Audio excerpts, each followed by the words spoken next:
If football's all about entertainment, then Manchester City are delivering. In 15 games in all competitions so far this season, they've managed to score a net-busting 45 goals. Is it the best football you've seen from a City side? Yeah, without a shadow of a doubt. I think from any side, you know, the Invincibles and obviously the golden era under Fergie, there's some fantastic football, but the way they're just demolishing teams and the patience that they're showing in doing it as well. You know, if they don't score early, they've got the confidence and the belief within themselves that the chances will come purely because of the football they're playing in them. You know, and I would put it maybe not quite on par with, but the Barcelona team that Pep had a few years ago. Are they playing well at the moment? Of course they are. They're playing fantastically well, and you know they're going to be a challenge for anybody when they're playing this well. But it only takes, you know, the fickle twist of fate for something to happen, and then you get beat, and then it puts you on the downer. So we'll see. You know, it's going to be a tough ask for Arsenal this weekend. You know, because Man City are playing very well, but we've seen it happen before. Football can, you know, trip you up just when you think you see the finishing line. Football can trip you up. Yeah, and I think 21 games unbeaten now, stretching over at the end of last season, which is a club record in all their history. And it's hard not to get too carried away, you know, because they did go and win the first 10 games of last season. But the whole feel about the place is completely different this year. And I think we've touched on it before when we've spoke. The depth, the strength and depth they've got in the squad is really quite scary. You know, I think the last few games they've went to Chelsea, got a fantastic result in Europe, continued the unbeaten run in the league, and that's without Vincent Kompany, Mendy and Sergio Aguero.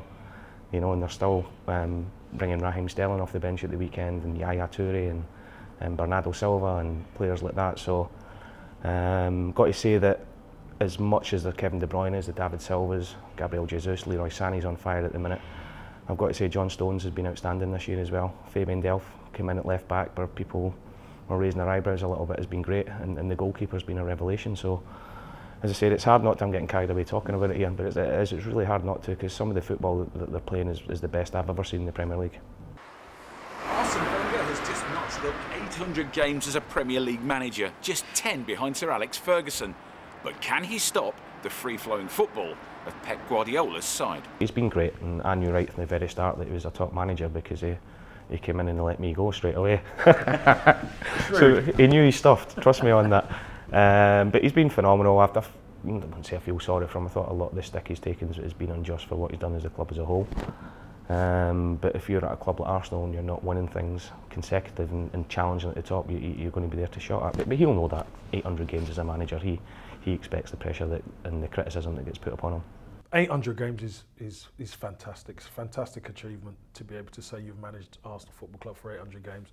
I think when he came in, I don't think anybody would have thought 800 games he'd be a manager, but he's done it. I think the philosophy of the club, when the club left Highbury and moved to the Emirates, the fan base and the club were talking about it's going to take a little bit of time to pay the stadium off, and we might have to, you know, cut our cloth accordingly in the transfer market. And they did, and they still stayed relatively competitive, but couldn't really get over that line to get a league title. But now we're seeing infighting. We're seeing the team being accused of not having cojones and, you know, not having the toughness to fight on. And the buck stops with the manager. But actually, when you look at his transfer dealings, there's issues in the club that needed to be addressed for probably a decade now and haven't been addressed. So is it the manager's fault, or is it the hierarchy above him who are saying, look, you know, you've got to cut your cloth accordingly? So I think everyone's in the same boat. It's a fantastic achievement, you know. I think he's not only a top manager, but he's a top person as well. You know, you speak to players who have played under him over 800 games. Very, very rarely, if at any time, does anybody come out and criticise him, which is rare in this day and age. You know, as soon as a player leaves a club or a manager sells him, the first thing they do is have a go at the manager that's done that, and that never happens with Arsenal. And I think that speaks highly enough in itself about him. You remember when Wenger first came in and changed everything, changed nutrition, supplements, everything was different, wasn't it? Even the way of training was different. And he was known as the professor within the Premier League. He brought an intelligence into football. Yeah. Has he now been superseded by the likes of Pep Guardiola, do you think? do you think now people like Pep have taken football beyond Arsène Wenger? I wouldn't quite say beyond. Pep Guardiola's philosophy is just a little bit different. You know, Pep incorporates defence into what he does. I don't think Arsène Wenger is quite that way inclined. You know, Pep's teams tend to, when they lose the ball, they go and hunt the ball.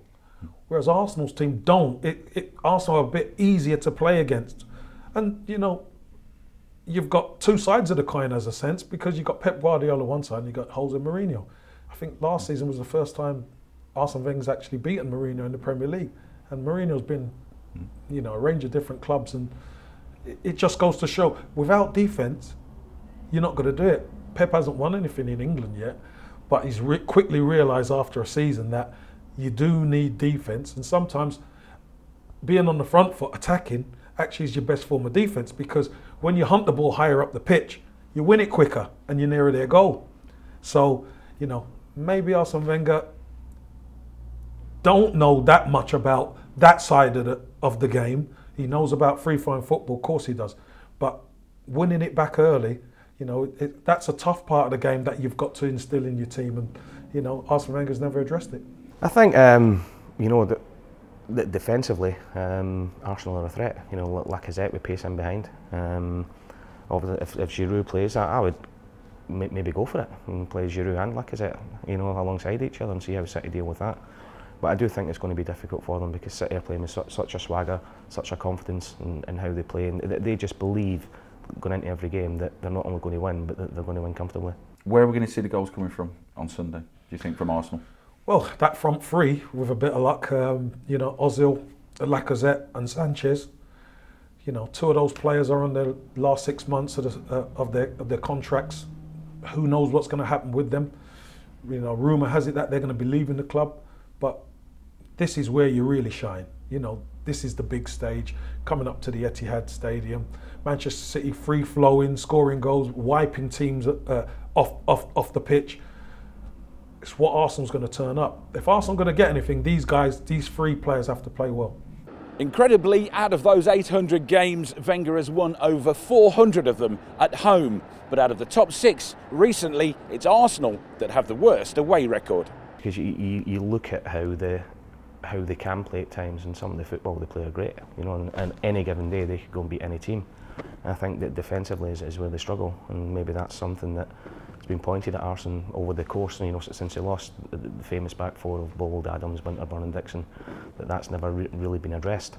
But don't forget, Arsène Wenger inherited that back five, because Dave Seaman was a key part. When you inherit that back five then taught the others. So your Ashley Coles were coming through, and Loren came, and he started learning what was going on. And from that base or platform, you can go on and win games and go on and win titles, because if you haven't got a good defence, I guarantee you're not going to win the league. So everything was built from the back. Now, although Steve Bould's on the staff, he's Arsène Wenger's number 2, I don't think Arsène Wenger shares the same philosophy. So that issue isn't going to be addressed. And they've tinkered with 3 at the back and 4 at the back. But with this weekend's game, they're going to have to turn up and be right, because this Man City team are dynamite. With 28 points from 10 games so far this season, City are the only unbeaten side in all leagues. Could we see Guardiola's men repeat that unbeatable Arsenal side of 2004? Looking at them at the minute, you would say it's possible, but it's going to be so difficult, because there's going to come a time in the season, I know I've talked about strength and depth, where you know, I fully expect them to get to the latter stages of the Champions League. They'll be involved in all the cup games, and then obviously the schedule of the Premier League is really tough. But if you took them where they are now, you've got to say it's possible, but it'll be difficult for them. You know, what Arsenal done all those years ago, it was phenomenal. I'm not taking anything away from them, but I think the Premier League's a lot more tougher and harder now than what it was then. It's been done once, that means it can be done again. Will City do it? I'm not sure whether they will. We'll have to wait and see, but you know, they've done well up to this point, but there's a lot bigger challenges coming. Home advantage, does that count for a lot? Yeah, it does, but you know, I don't want to get too carried away again, but whether City are at home or away, they look as if they can go and score 3, 4, 5 goals against any team at the minute. you're going to watch this one in China. Which way is it going? I fancy Man City to win it comfortably. Do you? Go on, give us a score, give us a prediction. 3-0. I'm not usually too wrong either, by the way. No, I know. Yeah. So if you're watching this, 3-0. Yeah. Where's this going then? Where's it going to be won and lost at the Etihad? Obviously, City have got advantage. You'd say being at home. Yeah, I think City have got the advantage. Probably the most important areas are going to be Manchester City's last third and Arsenal's defence. Who wins that battle tends to, we're going to find out who wins the game. Because if Arsenal could defend like they did against Chelsea away, where they really turned up, Arsenal stand a good chance. But if they defend like they did against Liverpool away, this could be over by half time.